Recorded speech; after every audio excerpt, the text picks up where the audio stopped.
I think one of the keys for corporations to encourage entrepreneurial thinking within their employees is to understand why employees are not behaving entrepreneurially. And by and large, it comes down to one major reason, which is people are afraid to take risks because they are afraid they will fail, and they believe that failure will lead to punishment, perhaps the loss of their job.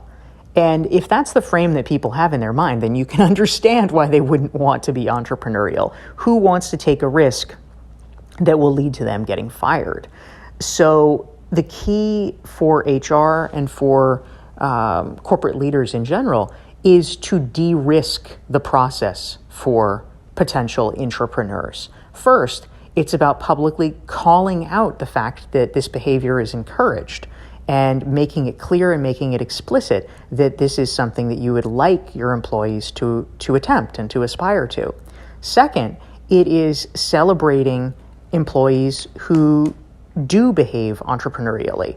When you see success, hold it up, shine a light on it, and say, this is what we're looking for. This is fantastic. And of course, when you are praising certain behaviors, you will generally get more of those kinds of behaviors. But perhaps even more critically, it is really important for corporations to hold up and celebrate the people who have failed in their entrepreneurial thinking and their entrepreneurial endeavors within the company.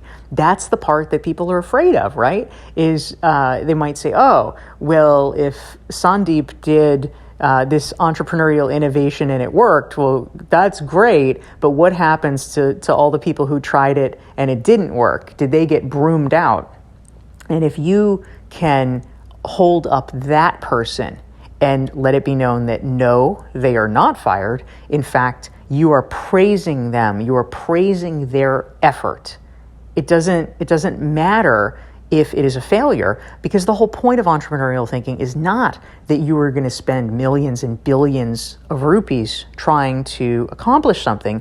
You are trying to test something very quickly on a tight budget and validate it or not. And if it doesn't work, it's not the end of the world, because you haven't spent that much time, you haven't spent that much money, and you actually do have a victory, which is that you have more data, you have more information, which will enable you later to make better and smarter choices. So if you hold up and praise the employee who tried something and failed, that is perhaps the most important thing that you can do to encourage a culture of intrapreneurship in your company.